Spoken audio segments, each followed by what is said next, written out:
Hey everyone, I've decided to do some more advancement videos, and I thought I'd make this one a special one because today, when this video comes out, is when Minecraft Java 1.18 will be released.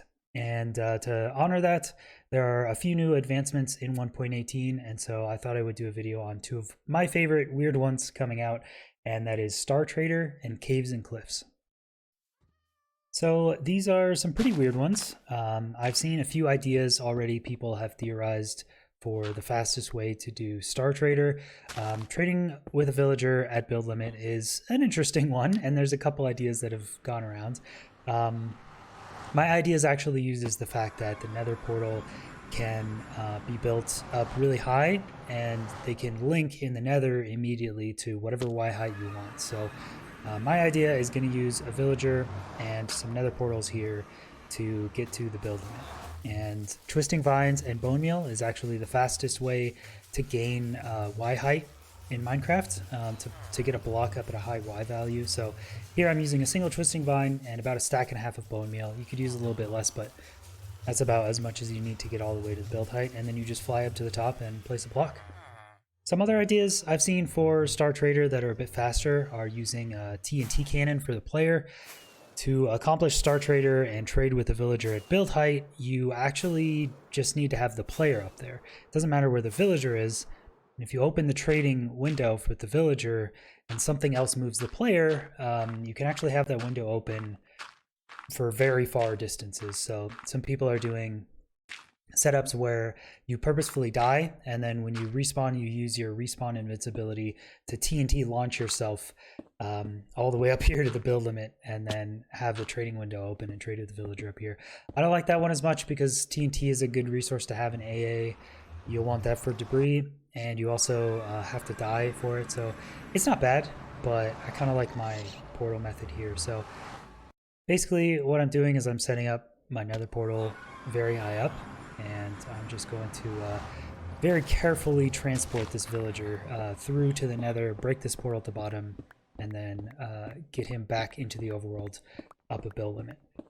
The second advancement, Caves and Cliffs, is a little more basic one. You do pretty much just need to fall from, max height to minimum height.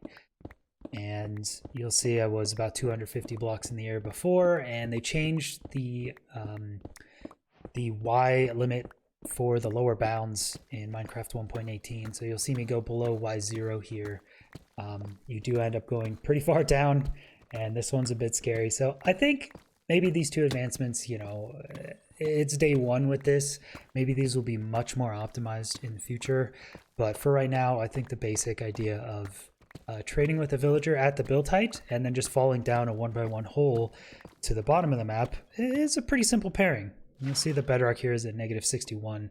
I put a water bucket there. So I think these two advancements pair very well together, and while you're up at that height, you might as well just do Caves and Cliffs and fall all the way down. It is a little bit terrifying though, so yeah, don't hit the villager here. Never want to hit your villager. Villager transport in the Nether can be a little scary. You'll see what I do here is I'll actually take the villager to the Nether, go in with him, and make sure that he's in a boat and not, like, I don't know, dying to a ghast or running away or doing anything crazy. And then I'll come back and unlink the portal on the ground on this overworld side. So that's all I'm going to be doing. And yeah, I do like these advancements. There are a few new advancements, a lot of changes to biomes. All advancements is going to change drastically in 1.18 if people decide to run it competitively or just for fun. And here I'm using a TNT. Make sure to light the TNT after you're in the portal animation, and throw any item through the portal in order to load that TNT and break the portal. Now when I go through, the only portal remaining in the overworld is going to be that one at a large Y height. But because it's the same X and Z, it'll link up to this portal. And so here I am at build height. So I like these two advancements specifically because they're not RNG dependent, and it takes a little bit of creative thinking. They're kind of wacky, but it is fun. It is fun coming up with these setups, and you don't have to wait on RNG. You just need a village for this one. So pretty cool. Honestly, pretty fun advancement. There's Star Trader. The player just has to be standing at the highest block you can place here. And then For this one, this is a little terrifying, but I do have a pathway all the way back to bedrock here. I just make sure I get in the very center block using my coordinates here, making sure I'm on the right block. This is terrifying. But there you go. I got a little villager here with me. And yeah, I hope you enjoyed. That's Caves and Cliffs and Star Trader.